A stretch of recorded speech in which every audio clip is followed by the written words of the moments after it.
There are risks and costs to action, but they are far less than the long-range risks of comfortable inaction. This is SPRH Podcast, where business experts help you to take massive action. With your hosts, corporate and keynote speakers Matt Ward and Dan Candell. Change your business, change your life, and start now. Hi, and welcome to the SPRH Podcast. I'm Dan Candell here with Matt Ward and our special guest today. Matt, do you care about people? I do. You do not. I do care about people. I care about you. You do care about me, but I'm not people. I don't my homie. I care about my homie. I don't qualify as people. You don't qualify as people. I have to say, Matt, one time he slapped me in the arm, and I looked at him and goes, "That's a hate crime, you know." What in the world? I'm like, you don't care about me. No. I care about you. You care about me. I care about you. I gave you a Band-Aid when that happened. You did give me a Band-Aid, and then you gave me a superhero one. It was. But Matt, you know the great thing is I care about you, and if you were my employee, I would care about you even more. I feel like you're an employee of this podcast. I feel like I'm your employee on this podcast all the time. You tell me what to do all the time. Well, you talk over me all the time. But how come you never give me any honey? Oh, I have a feeling that's going to be a topic today. So, my friends, Square Peg Round Holers, please welcome our special guest today who's going to talk all about caring. It's Mari Ryan. Welcome, Mari. Hey, guys. How are you? Good. We are good. We're having a good time. How about you? We really are. You certainly are. She's about to hit the eject button, ladies and gentlemen, from the podcast. But before she does that, Mari, as you know, we help small business owners take massive action. Can you share with our listening audience what massive action you have taken and what the results of that massive action were? I can tell you that my massive action was stopping getting on airplanes every week. For almost 2 years of my life, I got on an airplane every single week, and I traveled either 3,000 or 6,000 miles that week. I was on projects in Houston, Texas. I live in Boston, so flying from Boston to Houston, did that for 9 months. Then I traveled from Boston to Seattle, and I would stay for 10 days on a project for Hewlett-Packard at Microsoft. And 1 week a month on that project, I flew from Boston to Dublin, Ireland, and back in the same week. Those were my 6,000-mile weeks.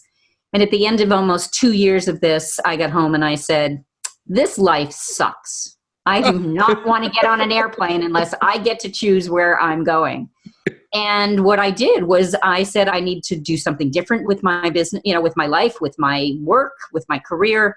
And I hired a life coach that I ended up working with for really close to 15 years. But it took me about 3 years to figure out what it was that I really wanted to do that was going to be meaningful to me and to my life and give me the life that I wanted to create. So that was my big action, was saying I'm not getting on an airplane.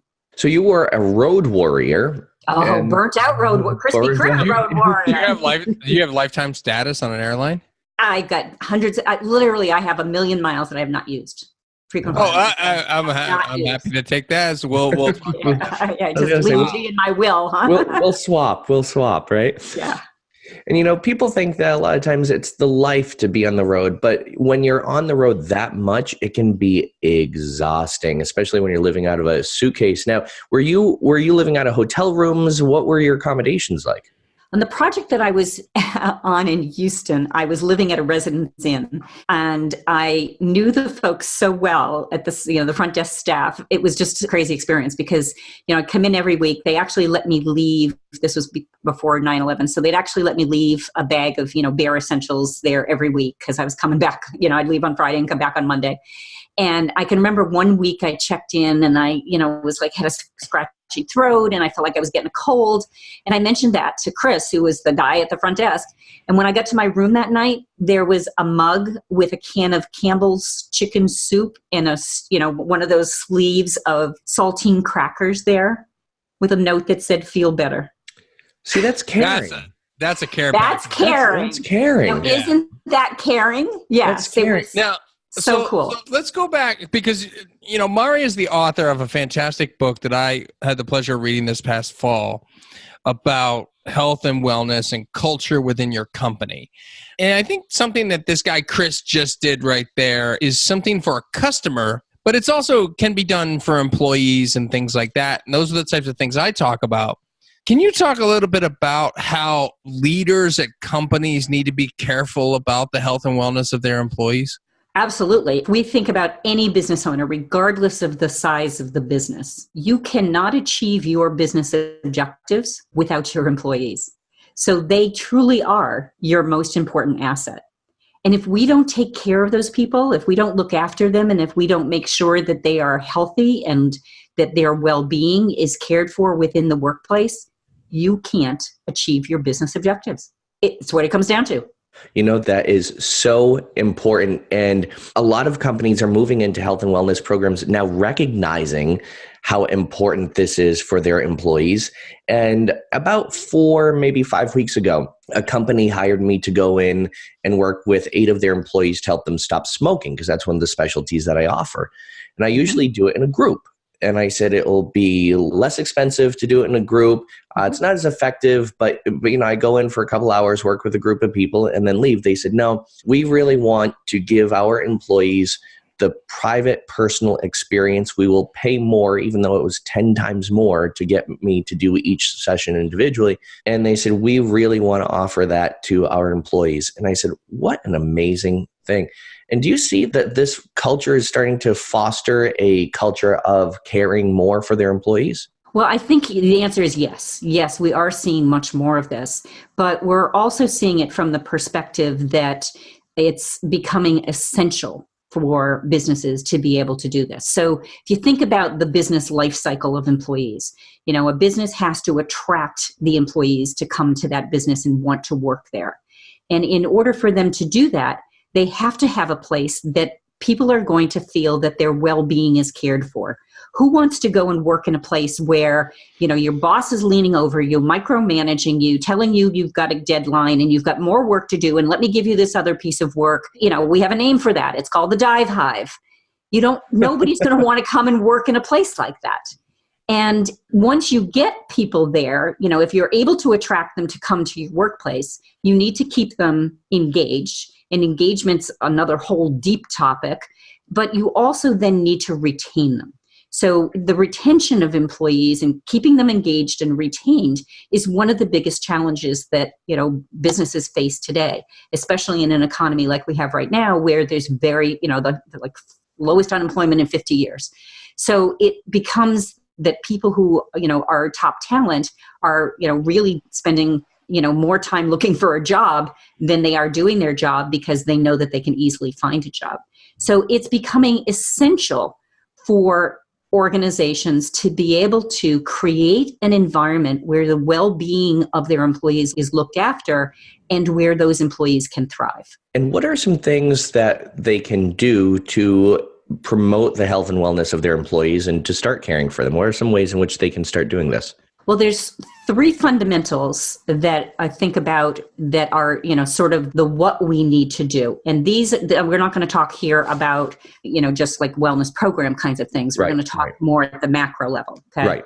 So to start with, we have to have a purpose for the business. So the business has to have, a purpose. Why are we here? Why do I show up every day? What's going to motivate me to get out of bed in the morning? And that purpose, in not-for-profit organizations, that's often really clear because it's a mission-driven organization. But in for-profit organizations, if you're making roofing screws, how do you motivate somebody that that's an important thing? Well, we can talk about how the fact that none of us could live healthy lives or live our lives without a safe and warm roof over our heads. So how do you create that purpose? And then from that purpose, you want to use values as the underlying aspect of how, it sort of provides the guidelines by which people act. And values are really those important elements that are going to really show where you have integrity, how you behave. And that in turn translates to the third piece, which will drive the culture of the organization. And the culture of the organization is the norms, the behaviors as represented through those values. And that's the way we do things here. So those are the three elements that really are some of the aspect of the what we need to be doing. Mari, what do you see with companies? What kind of examples do you see of where companies are doing things the right way, where they're building and working with their employees in an intentional and purposeful way with the purpose in mind, with the underlying values, and then ultimately creating a culture that matters? Well, there's a lot of examples of these. I think one of my favorite examples is actually from a book that I read. The example is what happened during the recessionary period of the mid-2000s.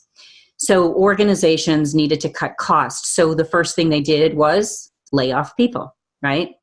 And that, just made it more comfortable for those that were left, but it impacted so many people's lives. And for many of those people, they may never have gotten those jobs back. But what some organizations did instead was they found a way to cut costs without cutting people, because they knew that the people were the most important aspect of their business. So maybe people took a cut in pay, or they used up all their vacation time, or they furloughed, but they, still knew that they could come back to a job. Maybe it was a 4-day-a-week job instead of a 5-day-a-week job.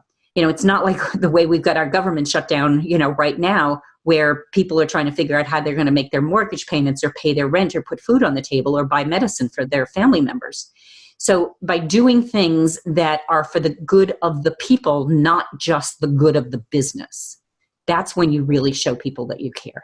I've seen it go the complete opposite way as well, where I'm a member of a lot of online forums and online groups where entrepreneurs have intellectual, air quotes, conversations. And there's this one gentleman who developed a software where you go in and you install the software on the employees' computers. It restricts access to things, but also monitors everything that they're doing. So you can log on anytime to see what they're doing, and it will send the owner of the company screenshots so you can see what their productivity level is. And it just is very restricting and very controlling. There was a really big debate about this in this forum as to why that's the wrong type of culture of the organization to foster with their employees, because it's basically showing that you don't trust them. And I think that goes back to values. Yeah, it's a very, very clear message. I do not trust you. Exactly. Very clear message. So yes, go back to the values, right? What are the values? If I trust you to make the right decisions. I trust you to do what's right. You have autonomy. That's when people are going to thrive. But if you're standing over me, watching me and making sure that I'm not sending a message to my mother, then of course you're not trusting me. Exactly. And that's not something I agreed with whatsoever. But do you think that this person put these things in place? Look, I don't agree with that, but there's got to be a reason that they put them into this level, which seems to me like, they're not addressing the problem. They're not. Because obviously they're having an issue with people not being productive or doing things that are not company related. And so this was their solution to that, it seems, where maybe they really need to have other solutions and address the problem more direct. Maybe their hiring needs to be better. But also, too, they need to, Matt, certainly they need to look at what the root cause is. So many times, right, what we do is we address the symptoms, but we don't go to what the root cause is, right? So, what is the root cause? Are people bored? Is that why they're out on social media in the middle of the day? That they're bored because they don't care about what they're doing. They're obviously disengaged. Why are they disengaged? Understand the reasons behind that and address that. Don't make the situation worse by saying, I don't trust you. Well, and this policy and procedure certainly is probably affecting people that didn't have an issue with the way they were working. And now all of a sudden it is affecting them. And so it comes across as though they're not being trusted now, even though that may not be the case at all. Right. Exactly. Right. Looking at that post, and this was also a person who developed this software who was trying to pitch it for business owners in this particular group. Everyone's jumping down his throat, and he's trying to position this as saying, no, this is going to increase productivity levels, and this is going to yada, yada, yada. No, it's not. In college, majored in business and marketing. One of the classes I took was organizational and employee behavior, and how to really motivate people and how to really make employees feel good, and really what motivates people. And it's these intrinsic feelings. And one of the things, I mean, you look at some small things you could do, something as small as adding a gym and putting a gym in your office. Also having a health and wellness program, or having a spa day, or a massage therapist come and do chair massages throughout the day. We did that once at my web company years ago. We had a massage therapist come to the office. And it's funny that you mentioned these things, Dan, because, and I don't know, maybe Mari, I could get your opinion on this, is that many times there are things that we've done that employees don't take part in. So, and I'm not going to force people to get massages at work, but I'm going to make it available, and then they don't do it. And it always felt like I was trying, but people weren't always participating, or they didn't appreciate what I was doing. Right. Do you do that often? Well, this is a very common dilemma with worksite well-being programs. And sometimes when I'm working with a client, I often come in when they've started doing things, so they have stuff, or as a client called it this morning, we have a lot of stuff and a lot of programs.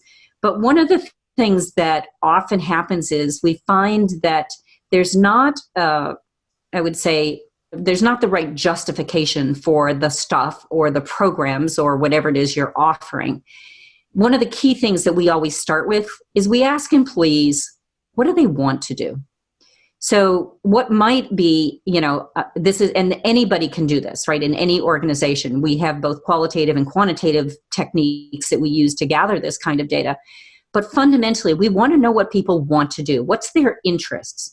It's not so much the concern about what their risks are, because, while traditionally wellness programs are focused on risk reduction, what we really want to know is, what do people want to do? Because those are the things that people are going to show up for.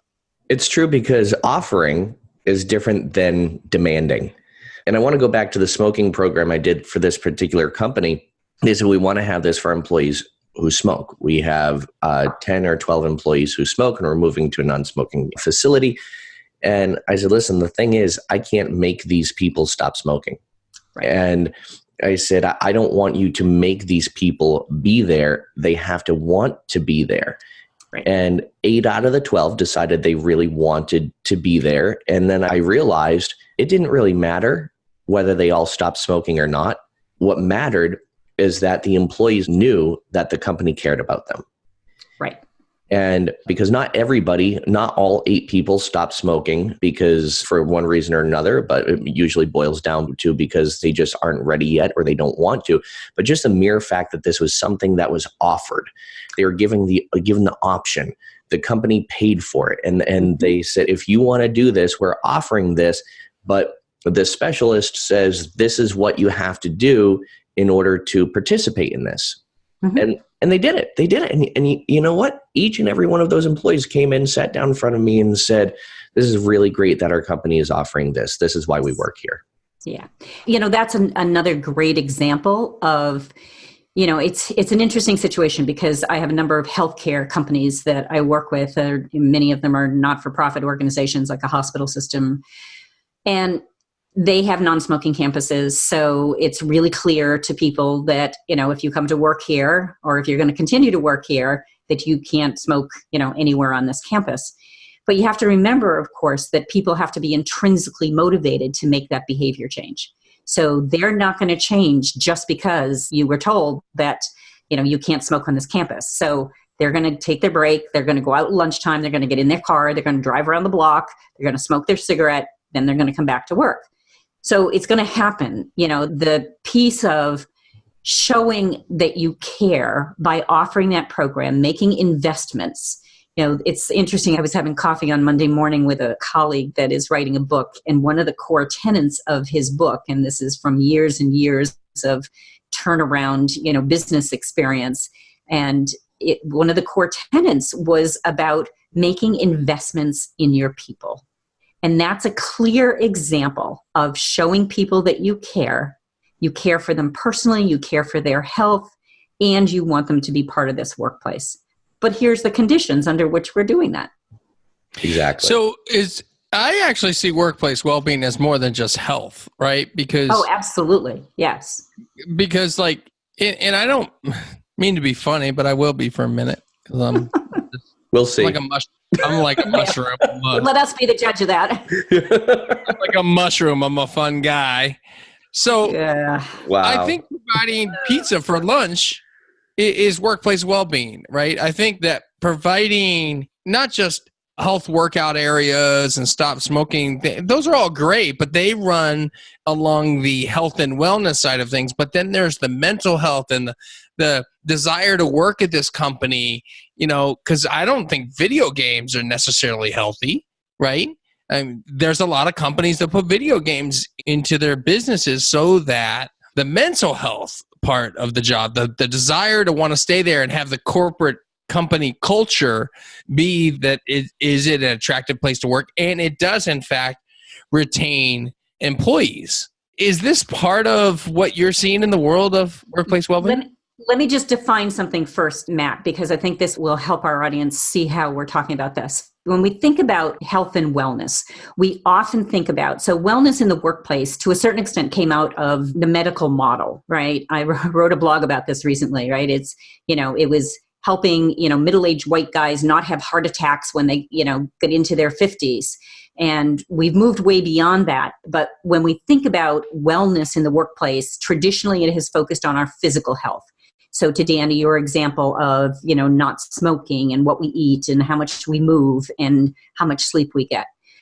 But when we talk about well-being, physical, or what I call energy, because all those physical elements drive to our energy, there's more to who we are than just our physical selves. I can be the best physical specimen on the planet and still not have high well-being. And the Gallup organization's done a lot of research on this around what they define as 5 elements of well-being at the individual level. So physical is one piece. Again, I call that energy. Purpose is at the core of what it is. So am I motivated by the work that I do every day? Is that something that I'm excited about, that brings joy to me, that I'm interested in doing? There's also financial well-being, because financial well-being, if you are not taking, you have the skills to manage financially, if you're not thriving from a financial perspective, then you are actually usually carrying a lot of stress associated with that. There's also elements around connection, how we connect with people and the level of connection that we have with other people, and then also community. Both, do I feel safe in the place that I live and, the place that I'm, where my home is? Do I have access to resources in that area, and how I have connections in those elements? So it really is broader than, just our physical health. And the workplace is a wonderful container for being able to identify and provide support. Certainly look at everything that's in your benefit package. I do this exercise with clients all the time. When we look at someone's benefit package, it's more than just your paycheck. You're getting health benefits. You might have life insurance. You might have disability insurance. There's all kinds of, 401ks, all kinds of things that are provided to you for your financial well-being. That's a big aspect of what employers provide to their employees. But we're seeing more and more need for these connection pieces, especially. So making sure people feel like they belong in an organization, and making sure that they feel part of what's going on, and that they have, again, Gallup has some great research about having a best friend at work. Employees who have best friends at work are far more likely to stay and far more likely to be engaged than employees that don't. So these are, it's much broader, and there are many aspects of what goes on in the workplace that support well-being from the perspective of, these connections and community and some of these other aspects. And can you tell us, as we start moving into the book part of this, because if only there was a book about this, can you tell us a little bit about the Thriving Hive and how people can get in touch with you and get the book? Well, the name of the book is The Thriving Hive: How People-Centric Workplaces Ignite Engagement and Fuel Results. It's a business parable, so it's a quick read, and it's set in 2 beehives. One we call the Dive Hive, where we've probably all worked in a dive hive, and one we call the Alive Hive, which is where we have purpose, we have strong culture, we have values, and we have those elements that support all of those to be able to really show people who are in that workplace that you care. Excellent. And how do people get your book? How do people get in touch with you, Mari? Well, the book is available on Amazon. It is available in ebook, paperback, and also available on Audible. And I am available for folks. I can be reached through my website, which is advwellness.com. Also, I'm on LinkedIn, on social media, and easy to find. Awesome. And you really do put the Mari and calamari. Her book is great. She came up with that. The calamari, but her book is fantastic. I read the entire thing cover to cover, fairly quick read, and what we call maybe referred to as an airplane book. You know, you can read it. Perfect. Yep. Time you get on the airplane before you get off the airplane. So, especially if you're traveling 3,000 or 6,000 miles. Miles a week. Right. Exactly. I need a little longer book for that. Yes. Yeah, thanks for joining us, Mari. It's been great fun having you on, and I'm so happy to call you a friend. So appreciate you coming on the podcast and helping our square peg round holers out there learn more about people-centric organizations. Thanks for all the fun, guys. Hey, Matt, what's your Yahoo moment? Yeah, my Yahoo moment today with Mari Ryan revolves around caring. What a shocker, right? The guy Big talks surprise. about caring. We have somebody else on that talks about caring, but from a different angle, which is great. Is that in order to care about your employees, you need to really understand, the values that matter and the purpose of the business, right? So those things combined are what create the culture she was talking about, purpose, value, and culture. And if you can go after those values that you as a company have, that your employees have, you're going to be well suited and much better off that way. Right. So here's the thing. I thought going into this, I had the mindset of caring for your employees means offering some type of health and wellness program for them. And we talked about the smoking thing, anxiety and stress stuff. We talked about putting a gym in. Well, I realized after talking to Mari, it's not only about health and wellness. It's also about their well-being. It's about their happiness, their intrinsic motivation. It's also about their surroundings too. And it's about that whole atmosphere that is bred within the organization, within the culture of the organization, and also within the exterior of that organization as well. So you really have to go into each one to understand exactly how you need to care for those employees and what atmosphere you want to foster. So it's not a one-size-fits-all approach. that's a good point. That's a good point. I know, that's why I said it. And on that note, ladies and gentlemen, mic drop. You just listened to the SPRH podcast with Matt Ward and Dan Candell, where you learn from the pros how to take massive action. Remember, have yourself an action-oriented day.